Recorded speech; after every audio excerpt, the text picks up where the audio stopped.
السلام عليكم ومرحبا بكم في برنامج مسار حزب. والحزب اللي غنتكلموا عليه اليوم هو حزب الشورى والاستقلال. تأسس هذا الحزب في 1946 من طرف محمد بن الحسن الوزاني. حزب الشورى والاستقلال، التاريخ ديال هذا الحزب، الهوية ديالو والمحطات اللي مر منها، والأهم وحنا على أبواب انتخابات جاية، واش هذا الحزب عنده مشروع مجتمعي كيجاوب بها على انتظارات كثيرة وأسئلة كثيرة كنطرحوها جميعا في حياتنا اليومية. هذه الأسئلة سنجيب عنها الليلة في مسار حزب.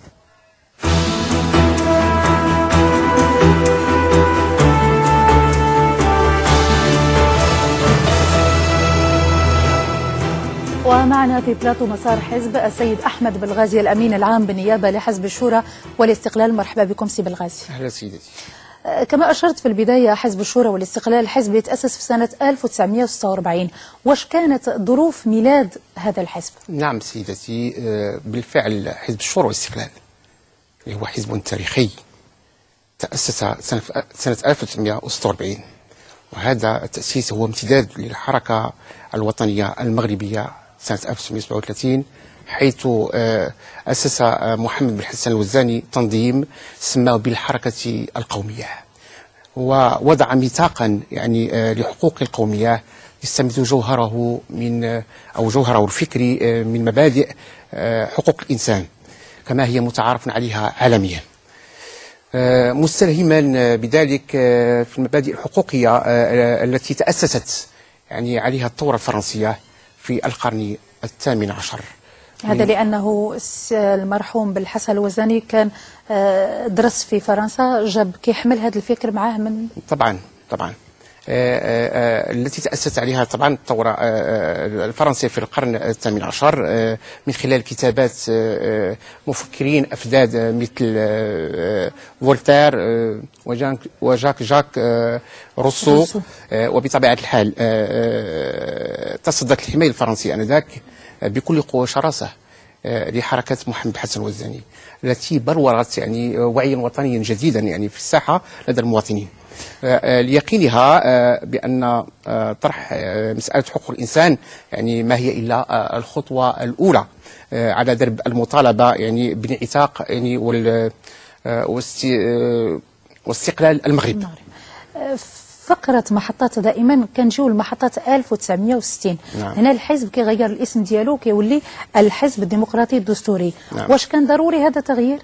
لا، كانت هناك مشاكل داخليه لان الحزب كما قلت سلفا سيدتي تاسس بتاريخ 27 و 28 29 يوليوز عام 1946، ولكن وكان بين المؤسسين الحركه الشوريه بالاضافه الى محمد بن الحسن الوزاني كل مع عبد القادر بن جلون وعبد الهادي بوطالب والحاج حمد معنينو، وانضمت ايضا صفوف كل من امثال الحر بن سودا والحاج عبد القادر العلاج ومحمد الشرقاوي وكثير منهم وأسس الحزب مكتب له بالقاهرة ليكن صلة وصل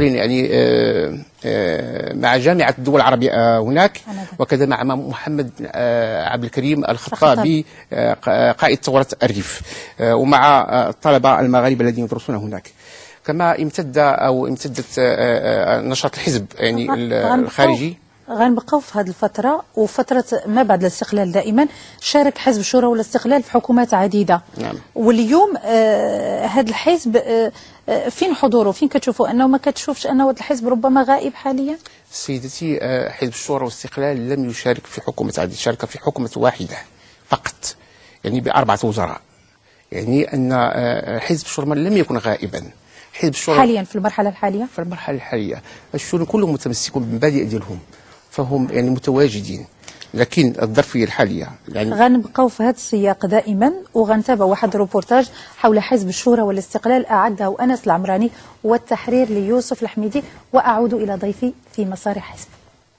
في الصورة أبرز مؤسسي حزب الشورى والاستقلال، وعلى رأسهم طبعا محمد بن الحسن الوزاني. تأسيس هذا الحزب جاء 5 سنوات على نشوء الحركة القومية، حزب ارتبط بشخصية زعيمه ذي التكوين العصري الذي تلقاه بالمغرب وبفرنسا، وبعد تجربة منفى راجع خلالها الوزاني كثيرا من مواقفه. التسمية نفسها توضح البرنامج، أن الحزب يريد أن يبني نظاما ديمقراطيا وهذا النظام الديمقراطي هو الذي يكون الطريق إلى الاستقلال، ثم فيما بعد نعمق هذا النظام الديمقراطي. في 60 900 وألف أسس ابن الحسن الوزاني حزب الدستور الديمقراطي وشارك في عدة حكومات. بعد ذلك جرت مياه كثيرة في حياة حزب الشورى والاستقلال، تراجع إشعاعه السياسي وكذا تأثيره. لا يظهر إلا في لحظات الانتخابات، وبالتالي هنا العديد من المقرات هي مقرات مغلقة، ليس هناك مناضلين، ليس هناك شبيبات، ليس هناك تنظيمات، وبالتالي أقول بأن حزب الشورى والاستقلال ليس هناك إلا الاسم الموجود في المرجعيات التاريخية. حزب الشورى والاستقلال اعتمد في بداياته مبدأ التربية الوطنية، عاش لحظات عصيبة كان آخرها الصراع حول قيادة الحزب قبل 5 سنوات، لم يحصل على أي مقعد نيابي خلال تشريعيات 2007. أعود إلى ضيفي السي أحمد بالغازي وأتوقف عن النقطة الأخيرة اللي شار لها الروبورتاج، وأنكم في 2007 لم تحصلوا على أي مقعد في مجلس نواب، وكما جاء في الروبورتاج أنه هذا الفكر الشوري اليوم غايب، ربما الحضور دياله باهت إلى حد كبير.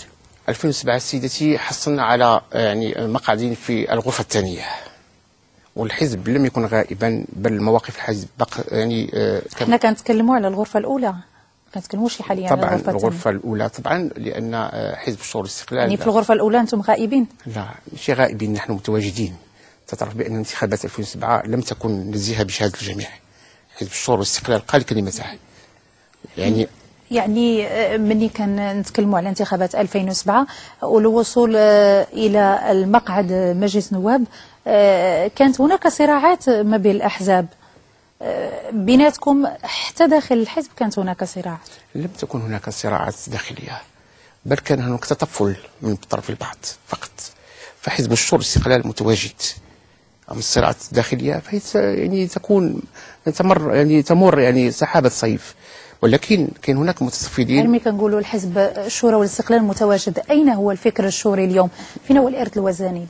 كاين الحمد لله متواجد. حزب الشورى والاستقلال الحمد لله عنده إرث ديالو، عنده الأطر ديالو من خيرة أبناء هذه الأمة، ومن أحسن مثقفيها ومن رجالاتها وعلمائها، ولكنهم كان الوضع اللي أن حزب الشورى والاستقلال خاصو يقول كلمته، شاف الأمور لم تكن في مناسبة، يعني كان اللي يحتجب، ولكنه لا زال يحمل الفكر الشوري. أنا ملي كنقولوا أشنا هي الأمور، ملي كنقولوا أمور غير كانت مناسبة، شنا هي بالضبط مثلا؟ لم تكن هناك الشفافية ب 100%. كان زور يعني في الانتخابات وكل يشهد بذلك. حزب الشورى والاستقلال كان مقصي، اضطهد. إذا رجعنا أن تعرفوا بأن تاريخ الحزب أن حزب عاش مراحل، ولكن باش نكونوا منصفين على الأقل انتخابات ديال 2007 الكل أشاد بأنها كانت منصفة، كانت شفافة، بالتالي ما نقدروش نطعنوا في النتائج ديال هذه الانتخابات. لا ما تنطعنوش في الانتخابات، كانت هناك خروقات طبعا وكل يشهد بذلك. كاين اللي تم عزله، كاين اللي هناك محاكمته، كاين هناك اللي ان المجلس الدستوري يعني الغاء العضويه ديالته. هذه مسائل كاينه، ما يمكنش نقولوا بان كاين محلات اللي عرفت خروقات عديده بشهاده الجميع. حزب الشورى والاستقلال بصراحه شنو كيميزكم؟ شنو هي الهويه ديالكم في الساحه السياسيه؟ نعم، مرجعيه اسلاميه منفتحه ومتفتحه. حزب الشورى والاستقلال الحمد لله تحمل فكر يعني نقي نظيف، وأعطى ولم يأخذ. أعطى الشيء الكثير، أعطى رجالات ساهموا بقسط وافر في بناء دولة الحق ومؤسسات. كان له الفضل أيضا في المطالبة بحقوق الإنسان. أول حزب نادى بالتعددية، أول حزب يعني نادى يعني بحقوق المرأة، أول حزب نادى بالكرامة، أول حزب كذلك نادى بعدم التمييز والإقصاء، أول حزب نادى بحق في السكن. هذا الحزب اللي عنده هذه المواقف وعنده هذه المبادئ. نعم. اليوم وحنا الأهم بالنسبة للمغاربة، وحنا كنعيشوا هذه المرحلة وحنا مقبلين على الانتخابات الجاية، شنو المشروع المجتمعي اللي كتحملوا المغاربة وباش يجاوب على أسئلة كنواجهوها جميعا في حياتنا، الأمهات، الأباء، الأطفال، الشباب كنواجهوها بشكل يومي؟ يرى حزب الشورى والاستقلال أن المغرب بالفعل قد قطع أشواطا يعني تاريخية أسفرت عن قناعة يعني أو قناعة راسخة يعني في أن الديمقراطية الآن في حد ذاتها خيار استراتيجي لا رجعة فيه، وبذلك تكون هذه النقطة بالذات المحوري في برنامج الحزب الآن قد ترجمت اليوم إلى واقع ملموس، خصوصا بعد إنجاز الأوراش الكبرى اللي عرفها المغرب ديالنا، حيث أرسل جلالة الملك نصره الله قواعد جديدة لإصلاح المؤسسات مثلا، انطلقت بمصالحة المغاربة مع تاريخهم. هذا جد، هذا خيار اختارته المملكة وأوراش كبيرة ديال الإصلاح. شنو انتم تعدون باش لهذا القطار باش نكونوا كاملين في هذه السكة ديال الإصلاح؟ نحن كحزب احنا تنعدوا طبعا تنفتحوا المجال لنا امام شباب هذه الامه ليشارك بكثافه في بناء مستقبله، في بناء بلاده، في بناء مغربه، حتى يعني وتفتح له مجال يعني من اجل ان يقول كلمته ويقوم بدور ما في الساحه السياسيه. اذا مطلوب الان، اصبح الان مطلوب من جميع يعني الذين عششوا وباذوا وفرقوا في المجالس، يعني لا البرلمان ولا كذلك المجالس الجماعيه، ان يفتحوا المجال امام الشباب وان ياخذوا مثلا يعني التوجه الملكي في خطابه التاريخي مثلا. سي بالغازي بقاو لنا سؤالين، لانه السؤال الاول، مادام انتم كتراهنوا على هذه الفئه ديال الشباب، ماذا اعددتم لها بعجاله؟ نحن اعددنا بكل شيء، نحن فتحنا مجال امام الشباب، وسنقدم شبابا في المستوى بناء على الخطاب الاخير لجلاله الملك، قال لكل زمان رجال ونساء. اذا نحن نقول لشباب هذه الامه من هذا المنبر: تعالوا الى كلمه سواء.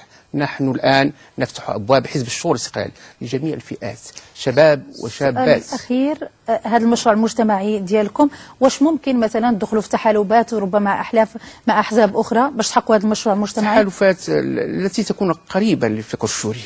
حزب الشورى والاستقلال يعني خاض معارك كثيرة، همش وقتل مناظروه، إبان هيمنة الحزب وحيد، وأنتم تعلمون والتاريخ يعني يعترف بذلك. إذا نحن سنبني مغرب جديد بقيادة جلالة الملك محمد السادس نصره الله وإياه. أحمد بالغازي، الأمين العام بالنيابة لحزب الشورى والاستقلال، شكرا لك على كل هذه التوضيحات. بهذا نكون قد وصلنا إلى ختام هذه الحلقة من برنامج مسار حزب. غدا نلتقي في ذات الزمان والمكان. هذه تحياتي، في أمان الله.